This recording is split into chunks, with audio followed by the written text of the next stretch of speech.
देखिए, सूरत textile garment की और इंडस्ट्री की अगर बात करने जाऊं तो ये दुनिया के लिए एक बहुत बड़ा टेक्सटाइल हब है। रही बात हमारा कपड़ा है, वो जितने भी देश है वहां लगभग हमारा कपड़ा यहां से जाता है। बांग्लादेश भी हमारा कपड़ा जाता है, चाहे वो फैब्रिक के रूप में जाए, चाहे साड़ी के रूप में जाए, वाया वो हमारा कोलकाता ट्रांजिट होकर बांग्लादेश जाता है। लेकिन पिछली टाइम से आप देख रहे हैं, जब से यूनू सरकार आई है तब से जो घटनाएं घटित हो रही है, वहां पे जिस तरह हिंदुओं को जलाया जा रहा है, जिस तरह मारा जा रहा है, उसको देखते हुए व्यापार तो हमारा काफी कमजोर हो गया पहले से। लेकिन फिर भी आज की तारीख में हमारा करीबन साल का 1200 से 1500 करोड़ का व्यापार होता है। लेकिन ये व्यापार के साथ साथ में जिस तरह की वो घटनाएं घटित हो रही है, तो हम ये सोच रहे हैं कि जब हम यूएस जैसी कंट्री जहां पे इतना 50% टैरिफ लगाया, लेकिन हमने हमारी सरकार, भारत सरकार से कभी ये नहीं कहा कि आप इसमें कुछ कीजिए। तो बांग्लादेश तो है क्या है, जिस बांग्लादेश को बनाने में भारत की अहम भूमिका रही, उसको स्वतंत्र देश बनाया, आज वो बेटा बाप को आंख दिखाए, तो ये हमारे को उससे हम नहीं समझ सकते कि इस तरह से वो अगर घटनाएं करता है तो हमें व्यापार करने में उनसे गुरेज रखना पड़ेगा।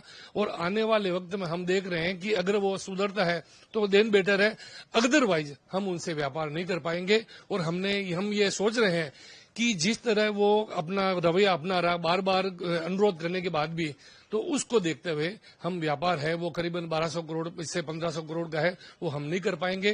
और रही बात नुकसान की, तो नुकसान भी हमारा होगा, करीबन हमारा 150 से 200 करोड़ का एवरी टाइम वहां पैसा फंसा हुआ रहता है।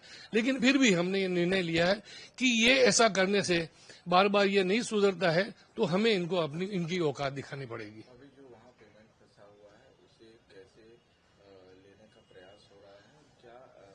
क्या वहां से जवाब आ रहे हैं, क्योंकि पैसे जो हैं वो टेक्सटाइल इंडस्ट्री के फंसे हुए हैं। देखिए, टेक्सटाइल इंडस्ट्री का पैसा नो डाउट फंसा है, लेकिन जिस तरह की वहां की भी फिलहाल पोजीशन है, न तो हम व्यापार वहां कर पा रहे हैं, और जो हमारा पैसा फंसा है हमें मालूम है वो पैसा आने में काफी टाइम लगेगा, क्योंकि डायरेक्टली हमारा पैसा नहीं फंसा। हमारा पैसा है वो वाया कोलकाता के व्यापारियों के जरिए जाता है, तो वो उनको पैसा आने में काफी समय लगेगा।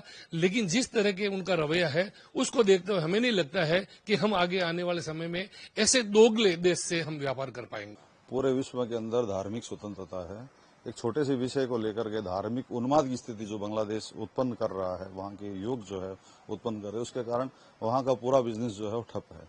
बांग्लादेश एक समय के अंदर, आज से 2 साल पहले की, 1 साल पहले की हम सिनेरियो देखे तो पूरे विश्व के अंदर 2 नंबर वो रेडीमेड निर्यात करता था। लेकिन अभी जो है उसकी स्थिति खराब हो गई। हम भी वहां पे निर्यात करते थे और आयात वहां से भी होता था, लेकिन अभी हमारा जो एक्सपोर्ट है वो तो बिल्कुल बंद है, क्योंकि वहां पे असमंजस की स्थिति है, पेमेंट आ नहीं रहा, पेमेंट रुका हुआ है। और पेमेंट रुका होने के कारण यहाँ पे भारी नुकसान का सामना जो है व्यापारियों को करना पड़ रहा है। हो सकता है आगे सरकार इसमें हस्तक्षेप करे, लेकिन आज की स्थिति में काफी पैसा जो है वो बांग्लादेश में फंसा हुआ है। और हो सकता है कि आगे जाकर के क्या रहेगा, लेकिन एक बात मैं जरूर कहना चाहूंगा कि घटता जो भी घटनाक्रम है, रास्ता स्वयं विधाता है। जो लगता अभिशाप आज कल पुरस्कार बन जाता है।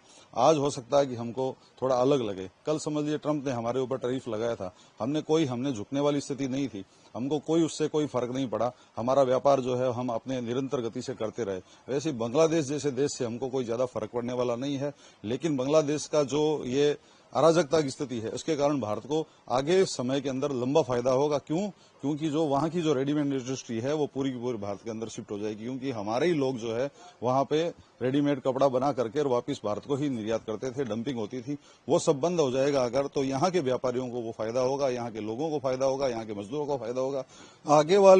आने वाले समय के अंदर इसका बड़ा फायदा जो है वो मेरे को दिख रहा है।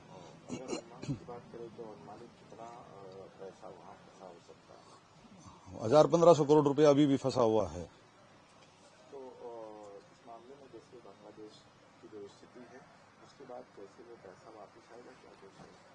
उसके अंदर सरकार भी हस्तक्षेप करेगी और वहां के व्यापारी जो है वो धीरे धीरे अगर उनको मुख्य धारा में वापस आना है अगर तो लेन देन का वापस क्लियर करना ही उनको पड़ेगा।